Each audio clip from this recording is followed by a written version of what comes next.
Merci de vous être déplacé. Rémi ne voulait pas me payer le billet d'avion chez Paris. Me voilà, live du Canada.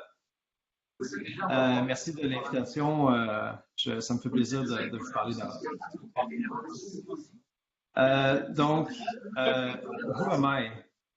Euh, je vais peut-être demander aux gens de Paris de finalement éteindre le micro.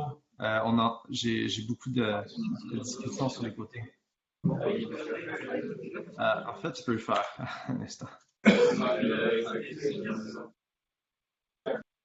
Donc, Paris, je vous ai mis sur mute. Si vous voulez parler, il faut vous démuter avant. Euh, qui je suis, moi? Je suis David Moreau-Simard. Je suis un Senior Software Engineer chez Red Hat. Tout le monde m'entend bien, hein? Faites un signe du pouce si vous m'entendez bien. OK, cool. Je voulais juste m'en assurer. Moi, ce que je fais chez Red Hat, je participe à l'infrastructure communautaire d'OpenStack. OpenStack, c'est quand même plus de 1000 projets qu'il faut héberger, tester et livrer sur une cadence régulière là, à tous les 6 mois. Ça prend des gens pour s'occuper des opérations de l'infrastructure pour être capable de faire ça. Je fais partie de cette équipe-là. Je participe également à un autre projet communautaire qui s'appelle RDO. RDO, ça prend les différents projets OpenStack, ça les package pour qu'on puisse les installer sur CentOS. Donc, bref, ça vous permet d'installer, de faire yum install Nova, par exemple, et que ça fonctionne sur CentOS. L'agenda d'aujourd'hui, je vais faire un très, très, très court Ansible 101. L'objectif, c'est pas de vous expliquer comment ça fonctionne Ansible, parce qu'Ara est une solution à une lacune d'Ansible. Malheureusement, si vous ne connaissez pas beaucoup Ansible, ça se peut que vous vous posiez des questions, mais qu'est-ce que ça fait Ara dans la vie? Mais bref, on va faire un cours 101. On va regarder c'est quoi la vie avant Ara. En principe, votre vie actuellement, à quoi elle ressemble quand vous utilisez Ansible. On va regarder ensemble c'est quoi Ara, comment ça fonctionne, comment est-ce que Ara réussit à faire ce qu'il fait finalement. Une première live démo où est-ce qu'on va regarder Zool, qui est l'outil de CI pour la communauté OpenStack. Comment est-ce que Zool utilise Ansible et Ara ensemble pour fournir des rapports au niveau des jobs de la CI. Je vais parler de la version 1.0 d'Ara et ce que ça comporte. Pourquoi est-ce que je suis excité de releaser la version 1.0 un jour? Je vais vous montrer dans les faits là, à quoi ça ressemble Ara 1.0. Ansible 101, il y a deux façons principales d'utiliser Ansible. Il y a les commandes ad hoc qu'on appelle. J'ai la commande ici, Ansible. Je lui dis utilise l'inventaire qui se retrouve dans un fichier qui s'appelle host. J'utilise le module package et je passe des arguments au module package. Donc, dans la commande ici, ce que je fais finalement, c'est que je mets à jour le kernel, le package qui s'appelle kernel, sur toutes les machines de mon inventaire. Donc ça, c'est une façon d'utiliser Ansible, c'est des commandes ad hoc. Vous pourriez... il y a un nouveau module qui s'appelle Reboot maintenant, donc vous pouvez utiliser un module Reboot pour redémarrer vos machines si vous en avez besoin. Ça vient tout juste de sortir dans Ansible 2.7, je crois. C'est simple et rapide, puis c'est très utile quand vous n'avez pas besoin ou c'est pas nécessaire d'écrire des playbooks ou des rôles. Commande ad hoc, c'est vraiment cool. Les playbooks. Ici, j'ai un exemple de playbook. Je lirai pas le playbook au complet, mais l'idée, c'est de comprendre que les playbooks vous permettent d'utiliser des choses comme de la logique, des variables, des facts, la distribution Linux d'une machine, par exemple. Ici, ce que je fais, en gros, c'est que je lis la configuration du kernel. J'enregistre ça dans une variable qui s'appelle kernel config. Je regarde si une string est dans l'output de ma commande. Si si la patch pour Meltdown et Spectre n'est pas activée, par exemple, je vais mettre à jour les kernels et je vais redémarrer la machine. Donc, le contenu du playbook est plus ou moins important, mais ce qui est important de se rappeler, c'est que dans le fond, les playbooks vous permettent d'avoir toute cette latitude-là qu'Ansible offre au niveau de l'orchestration et des séquences dans lesquelles vos tâches vont être effectuées. Notamment, les playbooks vont aussi avoir les handlers qui vont vous permettre de, par exemple, redémarrer un service quand un fichier de config va changer, ou des plugins. Donc, si Ansible fait déjà plein de choses vanille, disons, mais si vous avez quelque chose à faire qu'Ansible ne fait pas, Ansible a un framework de plugins pour ajouter des modules, ajouter des actions, ainsi de suite. Donc, c'est très cool. Quand vous exécutez votre playbook, vous allez avoir un écran dans votre console qui ressemble à ça. Donc, ça, c'est un playbook tout simple. C'est le playbook qui va aller mettre à jour le kernel. Donc, ici, j'ai la tâche changed. Donc, le kernel a été mis à jour et le serveur a été redémarré. Donc, ça, les gens qui connaissent Ansible ont déjà vu ça. Ce qu'on a à l'écran, finalement, c'est super simple. On a 4 tâches, on a un host, puis ça s'est complété rapidement. Mais dans les faits, quand vous utilisez Ansible dans la vraie vie, c'est pas comme ça. Quand vous utilisez Ansible dans la vraie vie, ça va ressembler à ça. Hein? Donc, vous avez peut-être des centaines de serveurs, vous avez peut-être des milliers de tâches, vous allez avoir des millions de lignes dans votre console ou dans vos fichiers de log. Et puis, si, comme moi, vous utilisez Ansible dans un contexte d'intégration continue de CI, vous allez avoir des jobs qui vont exécuter Ansible pour tester vos playbooks, pour tester vos rôles. Et donc, vous allez avoir ces millions de lignes-là à lire des centaines de fois par jour potentiellement. Dans le fond, ça devient compliqué à l'échelle. Dans le fond, il y a des questions qu'on va se poser quand on utilise Ansible, c'est comment comprendre ce qui s'est passé dans l'exécution d'un playbook. Peut-être que votre playbook il dure 1 minute et que c'est facile à suivre qu'est-ce qui s'est passé, sur quel serveur, ainsi de suite. Mais peut-être que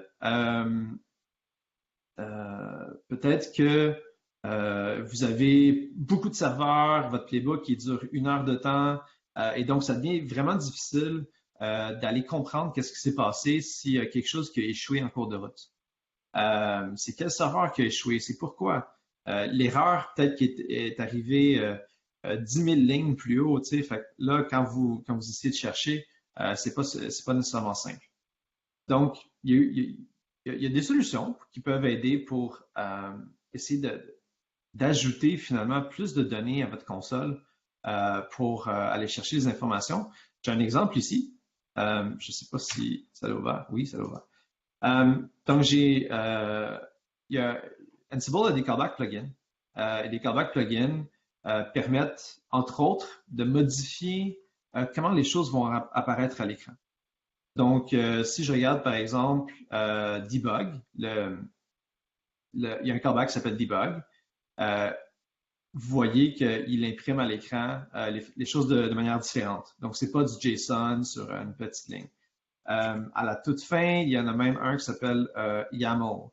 Donc, au lieu d'imprimer du JSON, ça va imprimer du YAML dans votre console.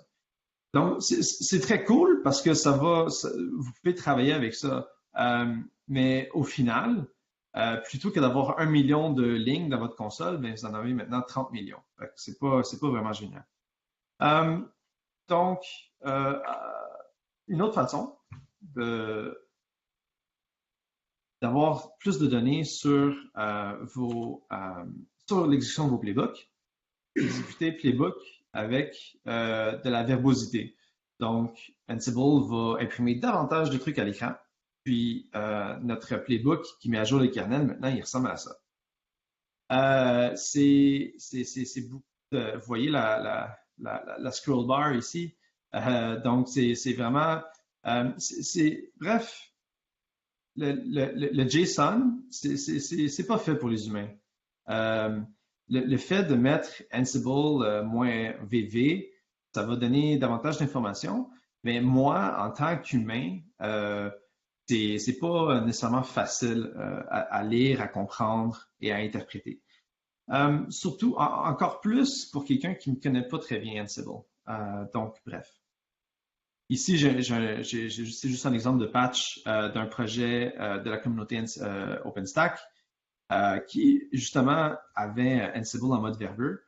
Et ils ont enlevé le mode verbeux parce que finalement, c'était plus nécessaire parce que maintenant, Ara répondait à leurs besoins de finalement comprendre qu'est-ce qui se passait avec leur playbook Ansible. Donc, Ara, finalement, c'est quoi? Ara, c'est un logiciel libre de la communauté OpenStack. Je ne suis pas ici aujourd'hui pour vous vendre quoi que ce soit. Il n'y a pas de produit. C'est tout à fait gratuit. Ara, a différentes composantes. La première, c'est un plugin callback pour Ansible. Donc, je vous parlais un petit peu plus tôt de callback. On va voir plus en détail plus tard. Mais dans le fond, ce que Ara fait, c'est qu'il sauvegarde tout dans une base de données. Donc, Ara ne sauvegarde pas ce qui aurait été imprimé en console. Il va vraiment aller sauvegarder l'état du playbook en ayant accès à l'exécution du playbook Ansible. Il fournit une interface CLI pour interagir la base de données. Donc, vous avez une ligne de commande. Vous pouvez faire Ara, playbook, list. Il va vous afficher tous les playbooks qui se retrouvent dans la base de données. Vous avez une interface web qui permet de présenter les résultats de manière intuitive et qui, je le crois, est meilleure que ce que vous aurez en console finalement. Dans Ara 1.0, il y a l'ajout d'une API REST pour gérer et accéder à l'ensemble de vos données. C'est vraiment ce qui m'excite le plus à propos de 1.0. Je vais vous en parler tantôt. Comment est-ce qu'on utilise Ara? Ara a été designé pour être le plus simple possible. Donc, ça se reflète dans la façon, dans le nombre d'étapes finalement auxquelles il faut passer au travers pour l'utiliser une première fois. Donc, finalement, ce que je fais, c'est que j'installe Ara de PyPy. PyPy qui est le miroir de package Python. Je configure Ansible pour utiliser Ara. Donc, il y a différentes façons de configurer Ansible. Donc, par exemple, à travers un Ansible.cfg ou à travers des variables d'environnement. Dans le cas présent, j'utilise une variable d'environnement qui s'appelle Ansible Callback Plugins, qui va dire à Ansible, utilise les callback plugins qui se retrouvent dans ce répertoire-là. Donc, ensuite de ça, j'ai une commande ici. Cette commande-là, elle est toute simple.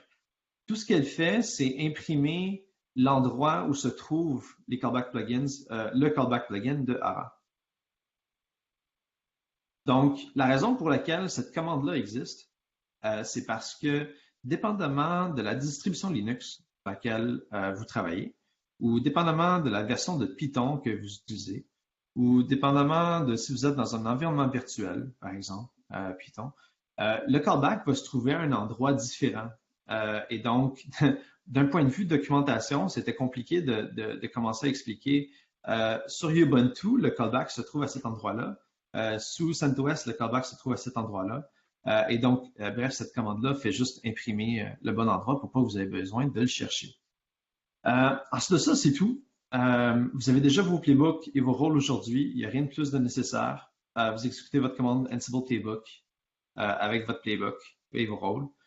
Vous démarrez le serveur web inclus avec Ara et vous avez finalement ce qu'on voit ici à l'écran en arrière. Vous avez déjà l'interface web avec la mise à jour de notre fameux kernel là, ici en arrière. Donc, c'est tout simple, le plus simple possible. Si c'est pas assez simple, vous me le dites, puis on simplifie ça. C'est tout? Ben, oui, c'est tout en fait, parce que comme je le dis et je le répète, il y a même un manifesto qui va expliquer, dans le fond, c'est quoi les valeurs principales du projet. Donc, par exemple, Ara ne fait pas tout, hein, mais il fait une chose puis il le fait bien. Donc, c'est d'enregistrer vos playbooks Ansible et de vous donner une interface pour les consulter. Il n'exécutera pas vos playbooks pour vous. Si je fais par exemple un parallèle avec Ansible Tower ou AWX, Ansible Tower et AWX permettent d'exécuter vos playbooks à travers Tower, d'avoir des permissions, d'avoir des différentes fonctionnalités qui sont très bien, mais c'est out of scope pour ARA. Donc, ARA ne fait vraiment juste que sauvegarder vos données et vous fournir une interface pour y accéder. Comment ça marche? Ben, c'est simple. Ça marche comme ça. Non, c'est une blague. ARA fournit un callback plugin. Un callback plugin, dans les faits, ça ressemble à quoi? Donc, si je regarde dans le code source d'Ansible, à cet endroit-là, je vais voir qu'il y a beaucoup de callbacks. Il y en a plus d'une dizaine. Et dans le fond, les callbacks, la façon dont ça fonctionne, c'est que c'est des événements qui vont se produire au cours de l'exécution de votre playbook. Donc, par exemple, à chaque fois qu'une tâche commence, à chaque fois que le playbook commence, à chaque fois qu'un play commence, playbook on stats. Playbook on stats, c'est le dernier événement qui se produit dans l'exécution d'un playbook. C'est au moment où on imprime les statistiques à la fin de playbook. Donc, dans le fond, à l'aide de ce playbook, à l'aide de ces callbacks-là, ARA, dans le fond, utilise ces hooks-là. J'espère que vous me comprenez hein, des fois j'utilise des mots en anglais. Là, signalez-le-moi si je vous perds en cours de route. Donc, ici, j'ai V2 Playbook on Start et là, c'est du vrai code qui se retrouve dans le callback actuel. Donc, je vais aller créer un objet de Playbook dans la base de données. Et dans le fond, quand je vous disais tantôt qu'ARA n'enregistre pas ce qui est imprimé à l'écran et se sert plutôt des objets Python, c'est qu'on voit ici, j'ai un objet Playbook dans lequel j'ai beaucoup d'informations par rapport au Playbook, dont, par exemple, le path, le chemin vers le fichier du Playbook. Donc, ça fait partie des choses qu'on sauvegarde avec ARA et c'est un petit peu comme ça qu'on le fait, dans le fond, à travers le callback. ARA fournit aussi un module Ansible. Il n'en fournit qu'un seul. Il s'appelle ARA Record. Et ARA Record, dans le fond, tout ce qu'il permet de faire, c'est d'enregistrer ce que vous voulez dans votre rapport ARA. Donc ici, j'ai une petite capture d'écran d'un rapport ARA où est-ce que j'ai enregistré la version Git qui était dans mes playbooks. Donc, par exemple, j'ai un projet Ansible qui est stocké dans Git. Peut-être que ça m'intéresse d'avoir le SHA-1, le hash du commit du repository. Ben, je l'ai ici. ARA Record, dans le fond, ça a été créé parce qu'il y a des gens qui me demandaient est-ce que je pourrais faire, est-ce que ARA pourrait enregistrer ça? Est-ce que ARA pourrait enregistrer ça? Est-ce que ARA pourrait enregistrer ça? Et donc, au final, ça aurait fait beaucoup de petites implémentations personnalisées à chaque fois. Et donc, plutôt que de faire toutes ces différentes implémentations personnalisées-là, j'ai créé ARA Record qui permettent aux gens d'enregistrer tout ce qu'ils veulent. Que ce soit des logs, que ce soit comme là, dans la version Git, ça pourrait être du texte tout simplement, un lien vers des logs ou quoi que ce soit, bref, ce que vous voulez, c'est là. Vous vous en servez ou pas, c'est là si vous en avez besoin. Donc, en pratique, ça ressemble à quoi, ARA? Je vais vous parler un petit peu des CI/CD avec Zuul et OpenStack. Donc, j'étais au Ansible Fest le mois dernier et ils ont parlé des projets communautaires, dont l'adoption plutôt de molécules Ansible Lint. Mais ils ont aussi parlé de Zuul et d'ARA. Et sans rentrer dans les détails, Zuul permet d'exécuter vos jobs en tant que playbook et rôle Ansible. Donc, dans le fond, dans Jenkins, vous auriez par exemple du Bash ou du Groovy ou des pipelines. Dans Zuul, ben, c'est des playbooks Ansible. Et donc, ARA est un bon candidat pour fournir des rapports d'exécution détaillés sur tous les jobs que Zool exécute. Donc, si on regarde en pratique à quoi ça ressemble, j'ai Zool ici. Je peux aller sur une job qui a échoué. Et là, je l'ai pas préparé pour mon. Attends, en fait, je vais essayer quelque chose. OpenStack Ansible. Ah, j'ai des bons exemples ici. Donc, j'ai une job qui a échoué ici, c'est parfait. Ça va me permettre d'illustrer ce que je veux. Je vais zoomer un peu peut-être. Donc, j'ai un rapport ARA ici. J'ai l'interface d'ARA qui est, dans le fond, le rapport d'exécution détaillé de la job selon la perspective de Zool. Donc, Zool va exécuter plusieurs commandes Ansible Playbook. Et donc, ici, en réalité, j'ai 5 playbooks qui ont été exécutés pour ce job-là. Donc, dans l'ordre, dans le fond, ici, j'ai un lien qui me permet d'accéder à ce playbook-là uniquement. Donc, si par exemple, je veux partager ce playbook-là avec un collègue ou un ami, je peux le faire facilement. J'ai l'état du playbook. Donc, à vue d'œil, j'ai une façon très simple de constater où se retrouvent mes problèmes. J'ai la date et l'heure à laquelle ça a été exécuté. J'ai le chemin vers le playbook. J'ai également le fichier du playbook en tant que tel. Donc, ça me permet de voir ce playbook-là exactement, c'était quoi le code qui a été exécuté au moment de la commande. J'ai la durée du playbook, donc c'est un 13 minutes.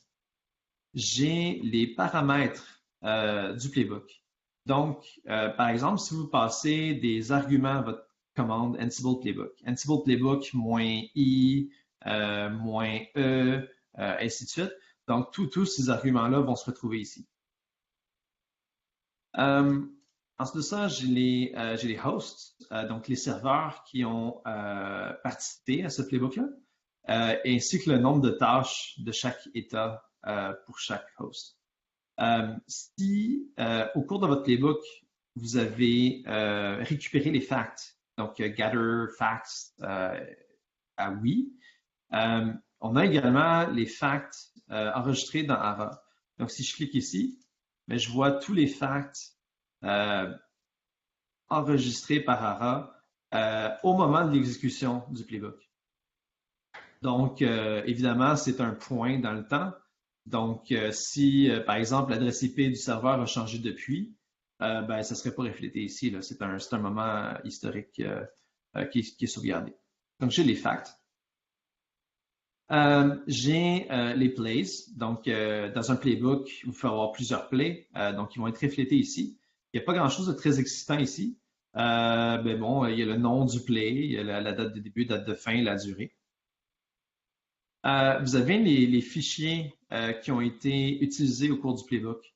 Donc, selon l'arbre dans lequel ils se retrouvaient. Donc ici, ben, je vois j'ai un projet, j'ai des rôles, j'ai des fichiers de tâches. Donc, si je clique sur le fichier de tâches, je suis capable de voir exactement ce fichier-là, à quoi il ressemblait au moment de l'exécution du playbook. J'en ai pas fait mention tantôt, là, mais chaque petite pop-up ici peut aussi être dispose aussi d'un lien permanent. Donc, si je veux partager un truc avec quelqu'un, je suis capable de le faire. Donc, ensuite de ça, j'ai les tâches. C'est là que c'est le plus intéressant. Dans le fond, j'ai toutes les tâches dans l'ordre chronologique dans lesquelles ils se sont exécutées, du début à la fin, parce que c'est classé comme ça par défaut. Je peux les classer de la fin au début en inversant l'ordre de la colonne elapsed. Sinon, j'ai le nom de la tâche avec optionnellement le nom du rôle d'où elle provient. Donc, si par exemple, je cherche add build Ansible, add build the safety key, mais ça va me retourner seulement les tâches qui sont pour ce rôle-là ou qui, dans le fond, contiennent ce texte-là dans la tâche. J'ai le host sur lequel la tâche est exécutée. J'ai le module qui a été exécuté pour cette tâche-là. Et donc, si je clique sur le module, ça m'amène au fichier dans lequel la tâche est effectuée. Et ça va également me surligner la ligne sur laquelle cette tâche-là s'est effectuée. Donc, ce que ça me permet de faire, c'est que si j'ai une tâche échouée, je clique là-dessus et ça m'amène directement au bon endroit. J'ai Elapsed, la colonne Elapsed, qui est tout simplement un ordre chronologique du début à la fin, comme je vous ai expliqué. Et j'ai la durée de chaque tâche. Et donc, qu'est-ce qui est cool, par exemple, c'est que je peux, par exemple, classer toutes les tâches par durée et je peux voir quelles tâches ont pris combien de temps et peut-être cibler des anomalies. Ah, cette tâche-là, pourquoi est-ce qu'elle a duré 16 minutes, par exemple? Effectivement, pourquoi est-ce que ça a duré 16 minutes? Je ne sais pas. Et ensuite de ça, je peux cliquer sur le statut ici pour voir, dans le fond, un petit peu l'équivalent de qu'est-ce que vous auriez eu dans votre console, dans votre output JSON, finalement, mais explosé d'une façon qui peut être consommée plus facilement par des humains. Et finalement, j'ai le statut et on peut chercher par statut aussi. Donc, je pourrais faire changed et ça me sortirait seulement que les tâches changed. Et donc, mon workflow, moi, quand je diagnostique un playbook qui a échoué, je le vois ici, ça me saute au visage. C'est ce playbook-là qui a échoué. Je clique ici, j'ai failed ici, j'ai une page. Mais parfois, j'ai plusieurs pages de tâches. Et donc, je cherche failed. Bon, OK, c'est cette tâche-là qui a échoué. Voici l'endroit où ça a échoué. Et en quelque part là-dedans, j'ai la raison pour laquelle ça a échoué. Hein? Donc, c'est assez simple. J'ai pas 1 million de lignes à passer au travers. Et le buffer de mon shell n'a pas besoin d'être de 15 millions de lignes. Donc, c'est un petit peu à ça que ça ressemble en pratique, l'interface web d'Ara. Maintenant, comment est-ce que Zool a réussi à faire ça avec Ara? Donc, encore là, c'est pas très compliqué. La première étape, ils ont écrit un patch. J'essaie de le voir au complet. Tout ce que le patch fait finalement, c'est qu'il ajoute Ara en tant que callback à leur exécution Ansible. Ils écrivent un fichier de configuration ansible.cfg. Et donc, vous avez callback plugins qui va contenir Ara éventuellement. Un rôle pour générer le rapport en HTML. Il est barré parce que donc Ara, une des fonctionnalités d'Ara actuellement, c'est qu'il est possible de générer cette interface-là, mais en HTML statique. Donc, pour l'héberger en quelque part, sans nécessairement avoir besoin d'une base de données, par exemple. Le problème avec ça, c'est que à l'échelle, ça fonctionne pas très bien. Donc, si vous avez, je sais pas moi, 1000 tâches sur 10 serveurs, ben ça fait 10 000 résultats. Et donc, ça va faire 10 000 petits fichiers HTML. Et donc, ça fonctionne, c'est juste pas efficace à l'échelle. Et on a rempli notre serveur de log, en fait. On avait un serveur de log qui est très gros, c'est plus de 12 terabytes, je pense. Et c'est pas qu'on l'a rempli à cause de la taille, c'est je cherche le bon mot en français, on a épuisé les inodes du disque. Donc, parce qu'il y avait tellement de petits fichiers, on a épuisé les inodes du disque.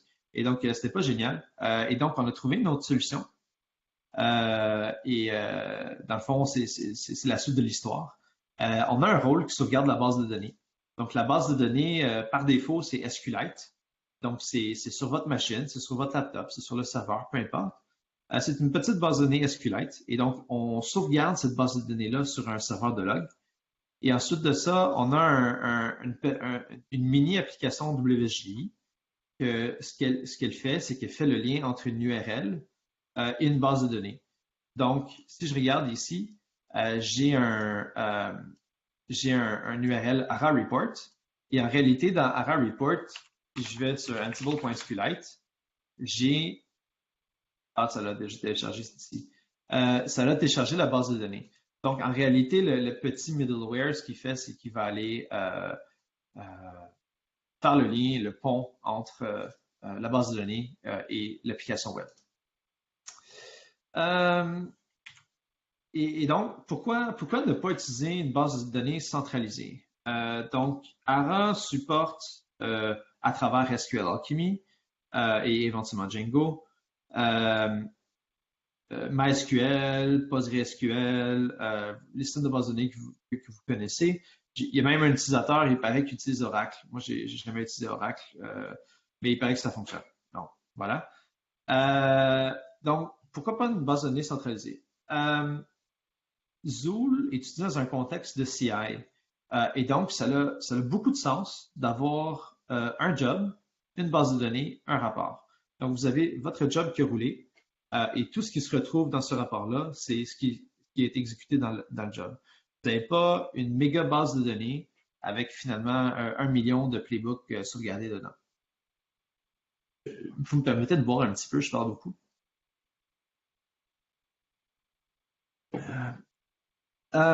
C'est aussi dans un contexte de performance et de latence. Donc, même si votre serveur de base de données se trouve physiquement ou virtuellement un à côté de l'autre et que vous avez un 10 millisecondes de chemin entre la base de données et vous, mais si vous exécutez beaucoup de tâches sur beaucoup de serveurs, ça fait des requêtes, ça fait beaucoup de requêtes SQL à envoyer et revenir à Ansible. Et donc, au final, ça peut représenter des heures de overhead. Donc, ma philosophie, c'est de ne pas utiliser une base de données centralisée à moins que vous en ayez besoin. Zool, pour la communauté OpenStack, exécute plus d'1 million de playbooks par mois. C'est pas des blagues. Les derniers chiffres que j'ai regardés, c'était au-delà de 300 000 jobs par mois. Et donc, vous voyez, là, tantôt, il y avait 5 playbooks dans un job. Donc, ça fait vraiment beaucoup de playbooks. Et d'avoir une infrastructure qui est capable de supporter la charge de ce million de playbooks-là, c'est très compliqué rapidement. Donc, avant d'en arriver là, il fallait se poser des questions. Surtout considérant que l'infrastructure de CI d'OpenStack est distribuée à travers le globe. Donc, on envoie nos jobs dans des clouds en Europe. Donc, OVH, par exemple, que vous connaissez sûrement, est un fournisseur d'infrastructure pour la CI OpenStack. Donc, on a des jobs qui tournent sur OVH, on a des jobs qui tournent sur Rackspace, on a des jobs qui tournent un peu partout. Et donc, d'avoir une base de données centralisée quelque part, c'était tout un défi d'un point de vue performance et latence. Donc, on n'a pas été dans cette direction-là. L'autre question qu'il faut se poser aussi, c'est il se passe quoi lors d'une panne réseau du serveur ou de la base de données? Le callback, il va planter un petit peu parce que finalement, il n'est pas capable d'aller faire les requêtes qu'il a besoin à la base de données. Puis finalement, SQLite, sérieusement, c'est très bon, c'est très rapide, sauf quand vous avez besoin d'avoir de l'écriture concurrente. Donc, si vous avez, par exemple, plusieurs commandes Ansible Playbook qui tournent en même temps, qui utilisent la même base de données SQLite, vous allez avoir de la contention au niveau du verrouillage de la base de données pour les écritures. Donc, c'est pas, ça fonctionne, mais c'est point de vue, performance, c'est pas génial. En pratique, ça ressemble à quoi avec quelque chose comme Ansible Tower ou AWX? Les gens ils me posent souvent la question quoi la différence entre ARA et Tower? Ou est-ce que je peux utiliser ARA avec Tower? Ce qui est bien, c'est que les deux ne sont pas mutuellement exclusifs. Donc, vous pouvez utiliser Tower tout seul si vous voulez, vous pouvez utiliser ARA tout seul si vous voulez. Et en principe, vous pouvez aussi utiliser ARA avec Tower. Il n'y a pas de problème parce que ARA, c'est juste un callback Ansible. Donc, vu que Tower utilise Ansible, vous installez le callback dedans et ça fonctionne. En tout cas, c'est ça, mais en théorie. Je l'ai réessayé récemment il a l'air d'avoir un bug. Et j'étais en train de creuser jusqu'à 15 minutes avant la présentation pour essayer de trouver une solution. Et on a trouvé quelque chose qui fonctionnait, mais qui n'était pas dans un état convenable pour vous présenter aujourd'hui.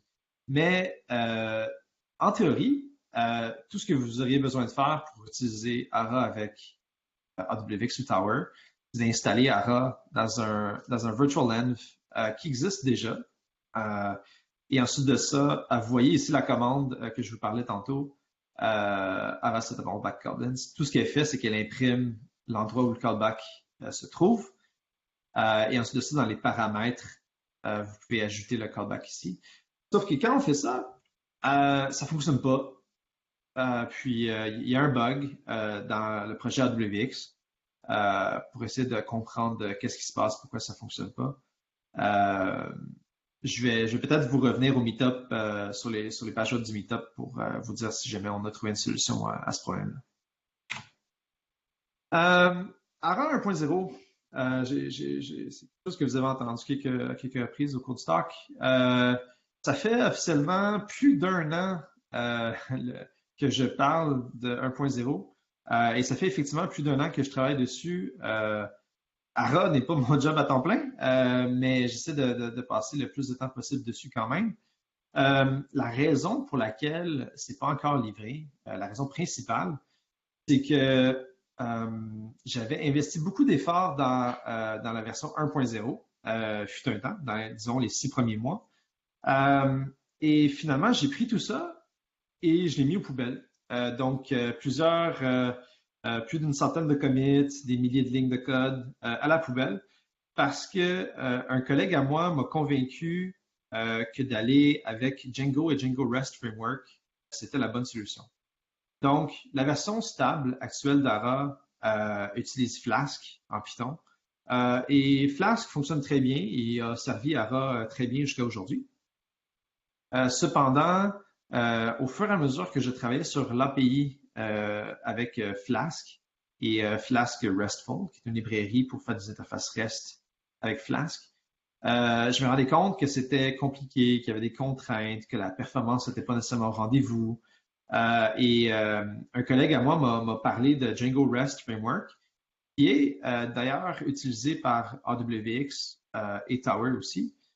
Et il m'a convaincu parce que c'est un framework très puissant qui fournit beaucoup de bonnes fonctionnalités out of the box. Donc, ça m'a déchiré le cœur, mais j'ai mis environ 6 mois de travail de côté pour finalement réécrire jusqu'à, je sais pas, 95% du code d'ARA peut-être. Donc, peut-être qu'un jour, ça va être livré, cette version 1.0-là. On a fait du chemin, on a fait beaucoup de chemin depuis le prototype. J'ai eu l'idée pour ARA en mai 2016, donc un vendredi. Un vendredi après-midi, j'ai dit, j'ai expérimenté un petit peu avec des callbacks Ansible. En fait, au départ, j'avais utilisé un callback qu'un ami à moi m'avait montré. Et ce que ce callback-là faisait, c'est que au lieu de sauvegarder tout dans une base de données, il écrivait du HTML. Donc, dans le fond, pour chaque tâche, il y avait une cellule d'un tableau HTML qui était écrit en dur en Python. C'était pas génial et je me disais qu'il devait avoir une meilleure façon.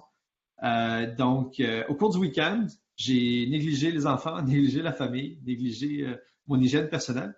Et le lundi, j'avais un prototype qui fonctionnait. Et c'était très cool. Et évidemment, bon, l'interface web a beaucoup progressé au fil du temps. Et j'ai d'ailleurs des vidéos sur YouTube, des démos de l'interface web au fil du temps. Et c'est cool de voir à quel point l'interface et les fonctionnalités ont évolué au fil du temps. Mais donc, en gros, les objectifs de la version 1.0, c'est de se permettre de tout briser. C'est niaiseux à dire, mais ARA est stable dans le sens où est-ce qu'on ne brise pas la compatibilité, la backwards compatibility, la compatibilité en arrière, je sais pas comment on dit ça en français. Euh, donc, étant donné que c'est stable, ça impose des contraintes, hein, parce il faut un cycle de dépréciation, il faut supporter les migrations SQL. Donc, la stabilité, c'est très bien, mais ça a un coût d'un point de vue développement et maintenance. Donc, 1.0, c'est la seule et unique opportunité que je me donne pour tout briser, hein. Et dans le fond, ARA va continuer de fonctionner de la même façon. C'est juste que si vous avez une base de données et que vous avez accumulé des playbooks à l'intérieur au fil du temps, il ne sera pas possible de migrer cette base de données-là à 1.0, tout simplement parce que c'est tellement différent que ça aurait été beaucoup d'efforts pour en arriver là. Donc, on passe d'une base de données à un API REST. Donc, le prototype que j'ai conçu durant ce week-end, euh, toutes les composantes d'ARA, que ce soit la base de données, que ce soit le callback, que ce soit la ligne de commande, communiquent directement avec la base de données. Donc, ça fonctionne, mais c'est aussi c'est pas très abstrait. Donc, ça rend le développement un petit peu plus difficile parce que les contributeurs ont besoin de connaître le schéma de base de données finalement. Ça impose aussi d'autres contraintes, comme par exemple, si vous voulez utiliser une base de données MySQL pour agréger vos façons de playbook, ben, à tous les endroits où vous utilisez Ansible, il va falloir avoir le nom de l'utilisateur, le mot de passe, le serveur de base de données, pour que finalement le callback puisse se brancher directement à la base de données. Donc, il n'y a pas d'intermédiaire entre les deux. Donc, l'ajout d'une API, c'est quelque chose qui était nécessaire pour finalement abstraire toute cette logique-là au niveau de la base de données. Un objectif de 1.0 aussi, c'était que malgré l'ajout d'une API REST, ça ne devait pas mettre en péril la simplicité d'utilisation. Donc, moi, à cause qu'on ajoute une API, je ne voulais pas que, par exemple, ce soit nécessaire d'ajouter, d'obliger les utilisateurs à démarrer un serveur API. Donc, en ce moment, désolé, en ce moment, si vous voulez utiliser ARA, vous faites pip install ARA, vous faites export Ansible callback plugins avec l'endroit où ça se trouve, et en principe, vous êtes prêt à partir et ça fonctionne. Donc, je ne voulais pas qu'il y ait une étape numéro 10, démarrer le serveur API. Non, je voulais vraiment garder la même chose. Donc, malgré l'ajout d'une API et d'un serveur API, ce serveur API-là est optionnel. Donc, je vais en parler un petit peu plus tard. C'est possible de l'utiliser sans démarrer de serveur ou quoi que ce soit.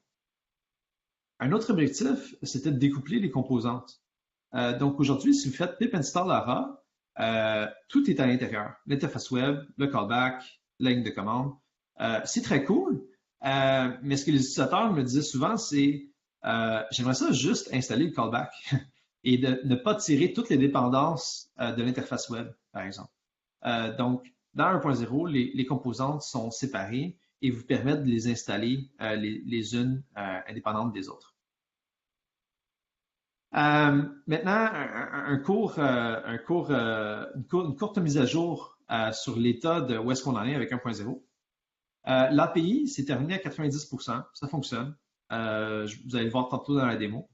Les clients API, ça fonctionne aussi. Le callback aussi. ARA Record aussi. Les deux gros morceaux qui manquent, c'est l'interface web. Moi, je suis quelqu'un qui a un parcours de carrière dans les opérations en administration système. Je fais du développement, donc je suis un sysadmin, disons, qui est capable de faire du développement.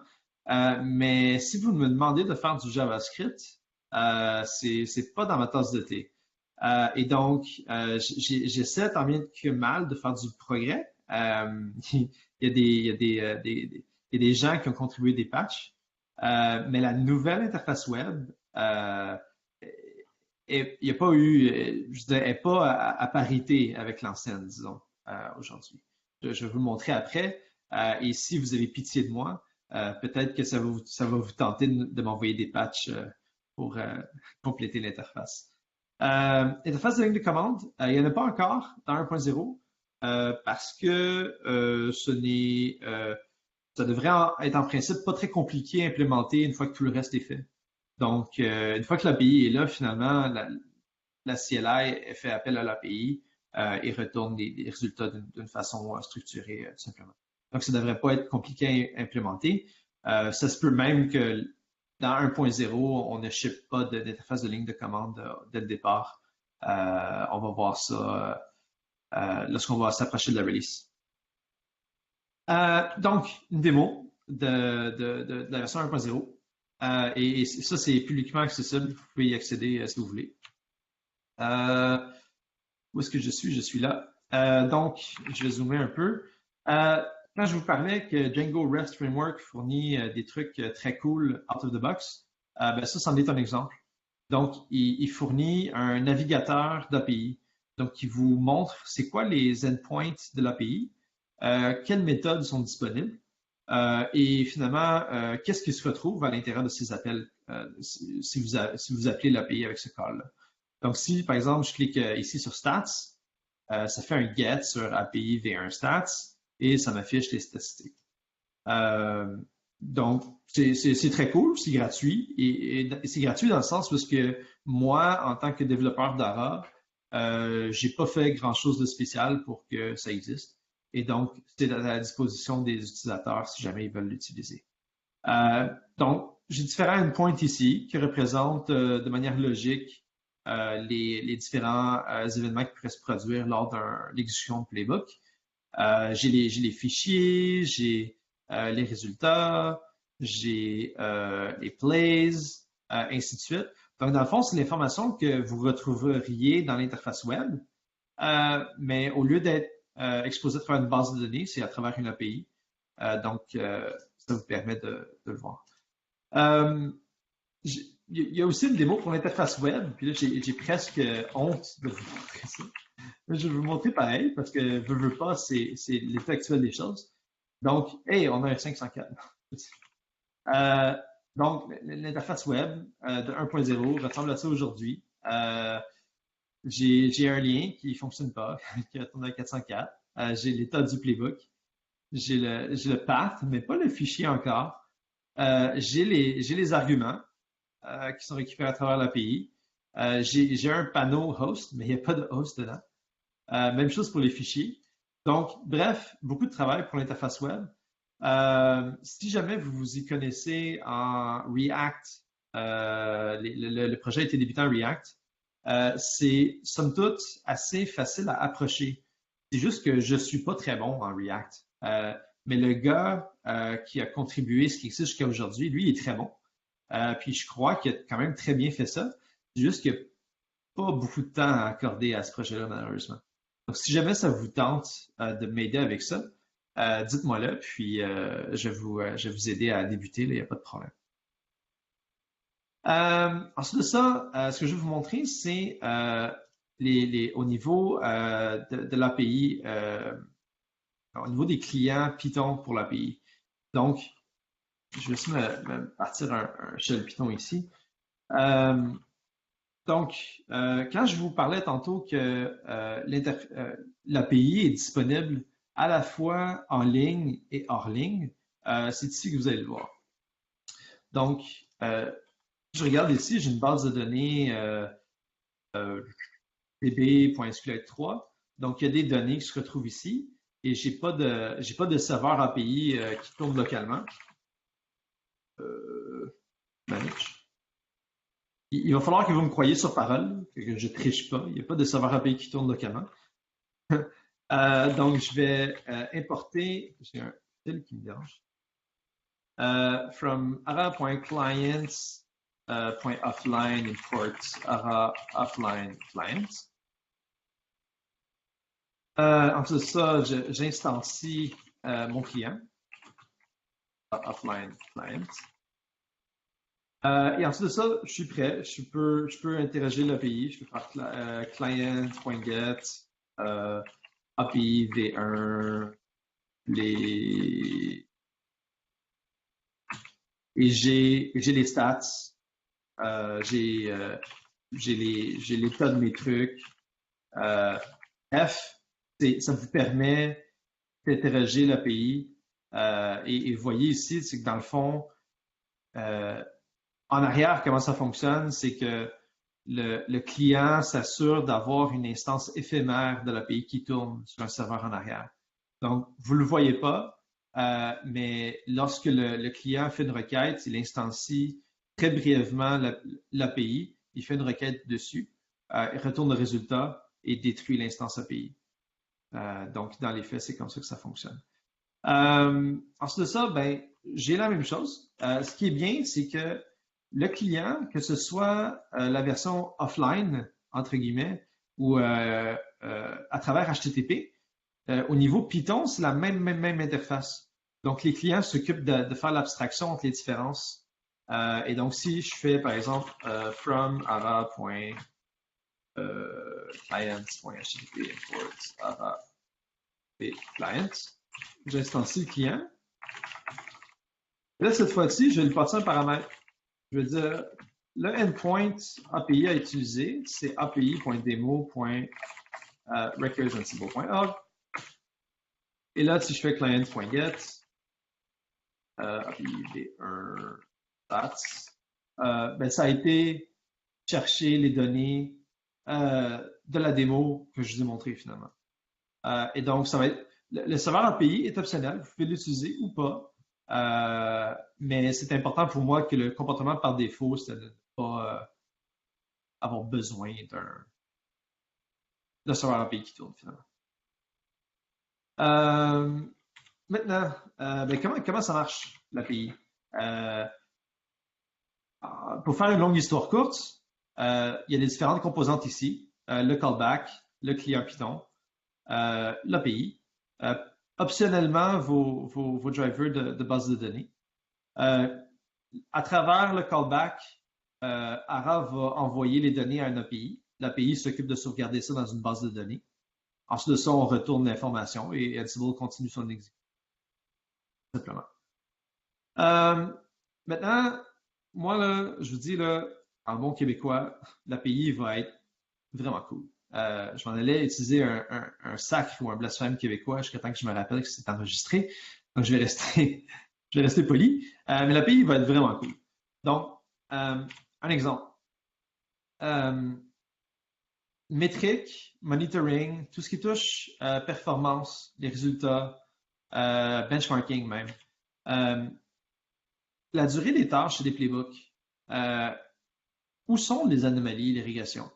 Donc, par exemple, je ne sais pas moi, vous exécutez le même playbook contre le même type d'environnement et les résultats sont consistants.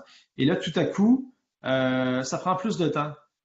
Et donc, si vous prenez les données qui sont dans ARA et que vous les envoyez dans quelque chose comme InfluxDB ou Graphite, vous pouvez avoir ça dans Grafana après. Il y a un utilisateur d'ARA qui fait ça. Donc, il prend toutes les données qui sont dans ARA, il les envoie dans InfluxDB, et après ça, il peut avoir des graphes avec la durée de ses tâches et de ses playbooks et de facilement constater les anomalies. Combien de playbooks ont échoué ce mois-ci? Hein? Durant le dernier mois, j'ai exécuté combien de playbooks et combien de ces playbooks-là ont échoué? Quelles tâches échouent, puis dans quelles circonstances? C'est quoi l'impact d'une mise à jour d'Ansible sur les performances?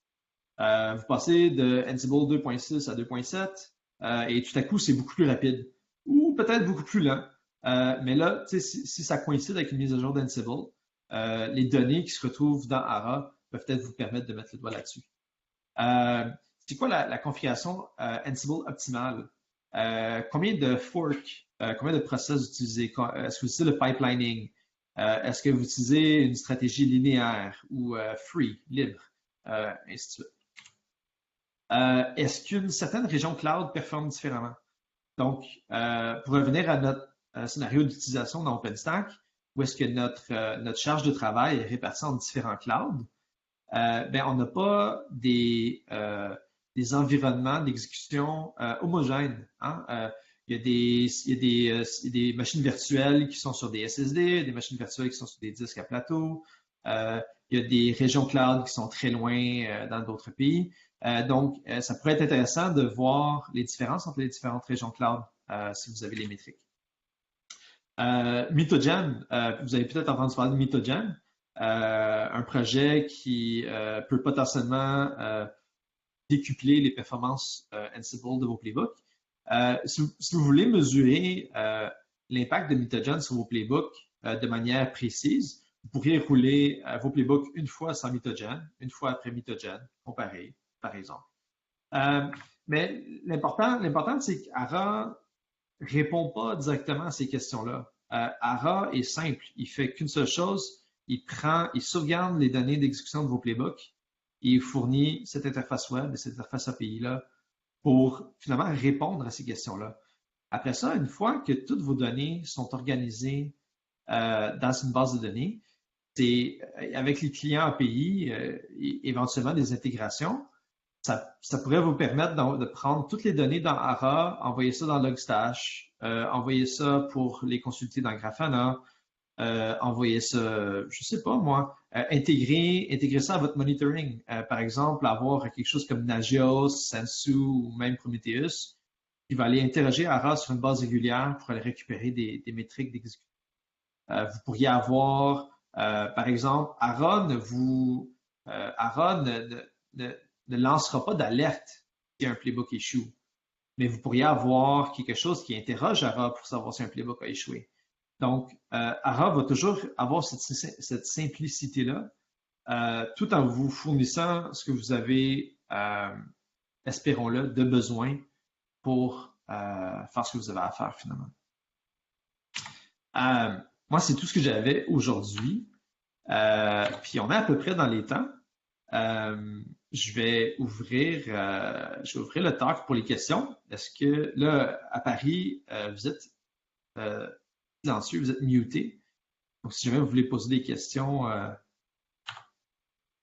je sais qu'il y avait de la discussion. OK. Donc, y a-t-il des questions à propos d'Ara?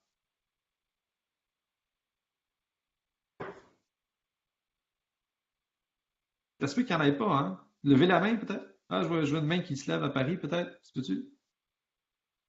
Non? Il y a des questions dans la ville à Paris. OK, je vous écoute.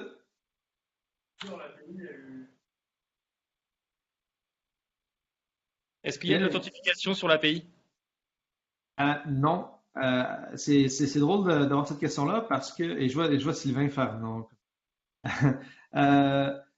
Donc, actuellement, autant la version stable d'Ara que 1.0 n'a pas de notion d'authentification et de sécurité. Et c'est presque par design. Et donc, je m'explique. Dans la version actuelle stable d'Ara, l'interface est entièrement passive. Donc, si je retourne ici là, à un job quelconque, je clique ici, l'interface est entièrement passive. Non, est-ce que je partage encore mon écran? Oui.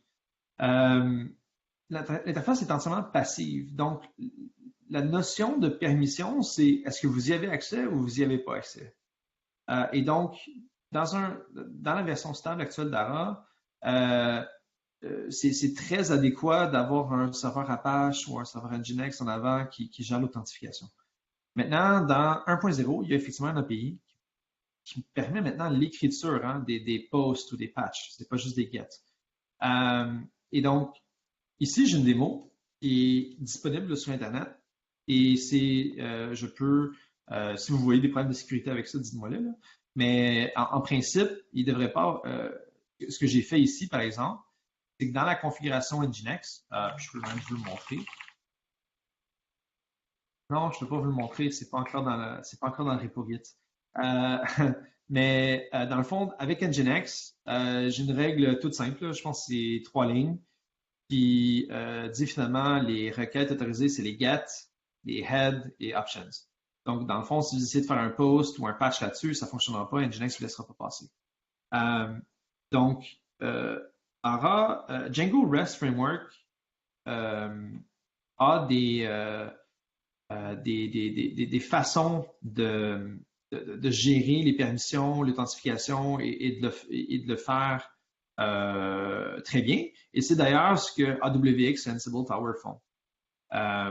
Cependant, ARA, je suis le contributeur principal et je suis qu'une seule personne qui n'est pas un développeur Python.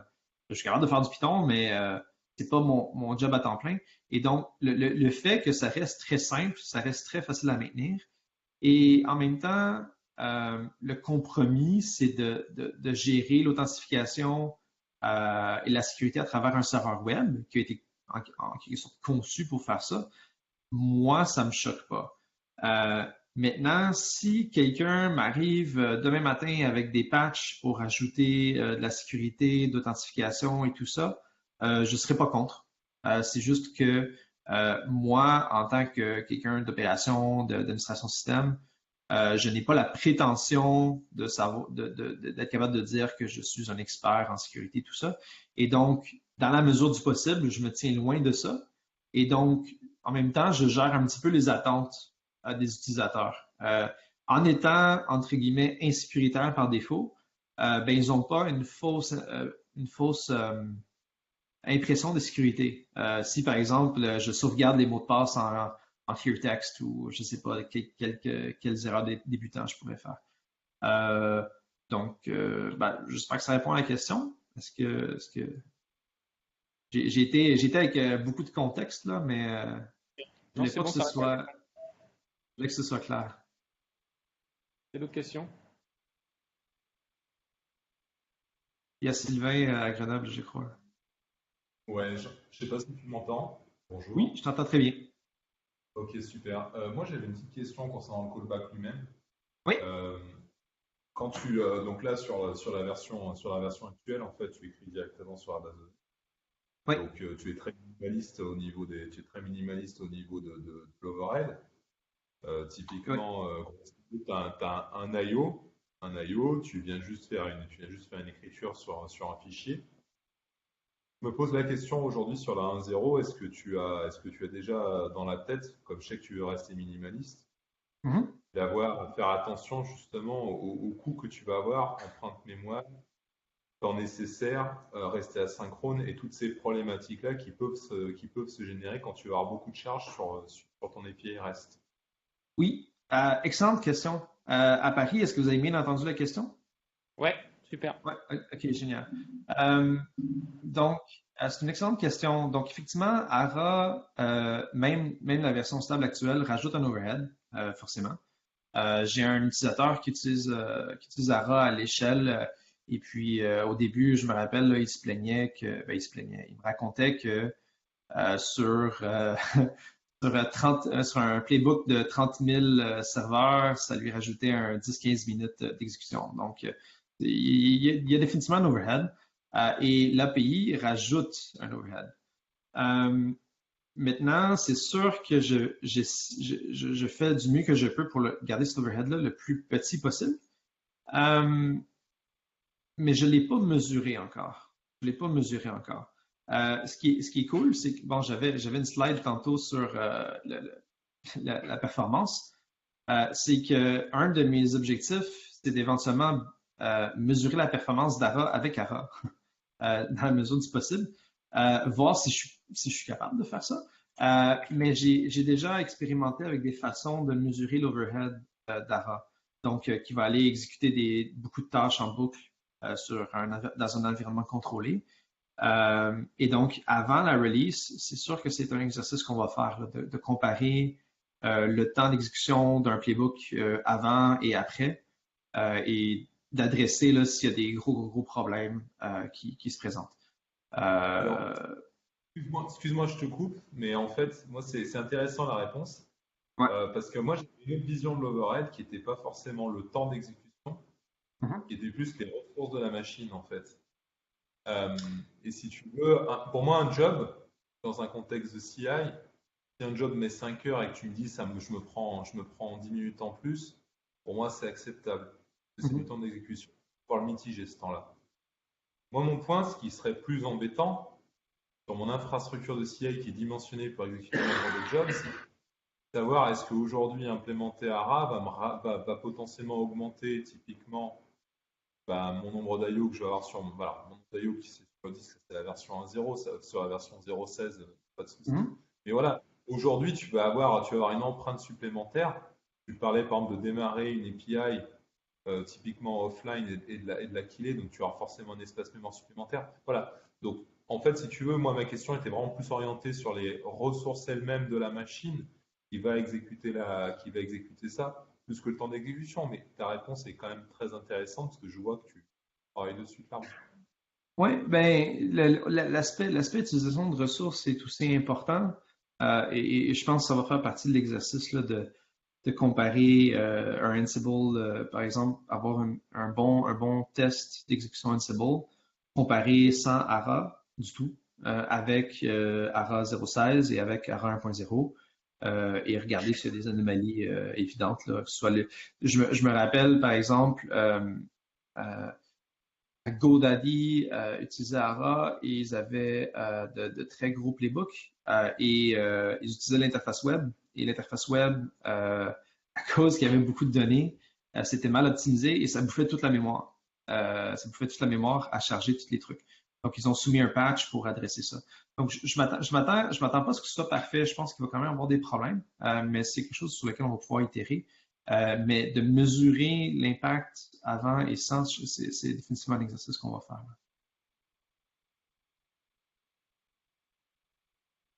Yeah. Il y avait d'autres questions à Paris. Il y a une question à Paris, oui. Cool. Tu m'entends ou pas? Oui, j'entends. Dans mon service, du coup, on a tous installé ARA. Le seul truc, c'est que du coup, on a un ARA centralisé, mais on ne sait pas qui est-ce qui l'a utilisé. Et du coup, je voulais savoir si dans la 1.0, on a prévu de mettre, par exemple, la personne qui a utilisé en dernier, le playbook, quoi. Genre, est-ce qu'il y aurait une colonne qui dit telle personne a lancé ce playbook? C'est une excellente question, c'est une question que j'ai déjà eue par le passé. En fait, ce que je vous répondrais, c'est qu'il y a potentiellement le moyen de déjà faire ça aujourd'hui. Si je retourne à une slide au début, ici, j'ai ARA Record qui permet d'enregistrer un peu n'importe quoi. Donc, dans vos playbooks, vous pourriez avoir tâche qui serait enregistrer l'utilisateur courant, par exemple, ARA Record, puis username, puis value, ça serait un lookup de who am I ou quelque chose comme ça. Là. Une commande qui va aller, si je fais who am I, j'ai des MCMAR, par exemple. Ou vous avez aussi accès au fact Ansible. Donc, si par exemple, je sais pas moi, hostname, home, user, et ainsi de suite. Donc, vous avez l'information que vous avez besoin à l'intérieur même d'Ansible. Donc, au besoin, vous pouvez le faire. Maintenant, dans 1.0, la notion de multiples utilisateurs est pas ne tient pas compte de où provient l'information. Donc, ARA, il reçoit l'information tout simplement, il n'enregistre pas d'où elle provient. Est-ce qu'on pourrait le faire? Je pense que oui. Oui, on pourrait le faire. Comment? Je ne sais pas encore, mais je pense qu'on pourrait le faire. Dans l'intérim, je pense que quelque chose comme ARA Record, autant dans la version actuelle que dans 1.0, pourrait vous aider avec ça. Merci. Oui. Il y a une autre question à Paris. Cool, vas-y. Tout à l'heure, tu as parlé de la stratégie free. Alors, ça pique ma curiosité. À quoi ça, est-ce que ARA est capable de le chaos qu'on peut trouver des fois sur le... Donc, excellente question. Donc, pour les gens qui ne savent pas, par défaut, Ansible exécute les tâches dans vos playbooks de façon linéaire. Donc, il va exécuter une tâche et il va l'exécuter pour tous les hosts à lesquels elle s'applique avant de passer à la prochaine. Et donc, Ansible a une autre stratégie qui s'appelle free ou libre. Et dans le fond, l'exécution se passe un peu dans le désordre, où est-ce que les serveurs vont tout simplement exécuter toutes les tâches à exécuter le plus rapidement possible, sans nécessairement attendre que tous les hosts ont terminé d'exécuter la tâche. Maintenant, est-ce qu'Ara est capable de mettre de l'ordre là-dedans? Ara n'est pas vraiment capable de mettre de l'ordre là-dedans, mais il va enregistrer les données quand même. Donc, pour le meilleur et pour le pire, les données vont être enregistrées dans le désordre. La raison pour laquelle c'est dans le désordre, c'est à travers la nature des callbacks, tout simplement. Donc, étant donné que les tâches et les résultats vont arriver dans le désordre, les hooks callbacks vont aussi être envoyés dans le désordre et les données résultantes vont être dans le désordre aussi. Cela dit, maintenant que vos données sont dans Ara, ben, vous pouvez chercher par host, par type de tâche, les ordonner d'une façon particulière si vous voulez. Mais jusqu'à ce qu'on trouve une meilleure façon de faire, c'est vraiment, il n'y a pas d'autre alternative là, je pense. Merci. Ok, merci. D'autres questions? Pas d'autres questions à Paris. Cool. Ben, je pense que pour une première tentative de présentation remote, ça a quand même bien fonctionné. Merci encore de l'invitation. Puis, je suis agréablement surpris de voir à quel point ça a bien fonctionné. Il n'y a pas eu de problème. Hey, est-ce que vous m'entendez? Est-ce que le micro fonctionne? Il n'y a pas eu de... donc, ça a quand même bien été. Merci beaucoup. Je vais stopper l'enregistrement.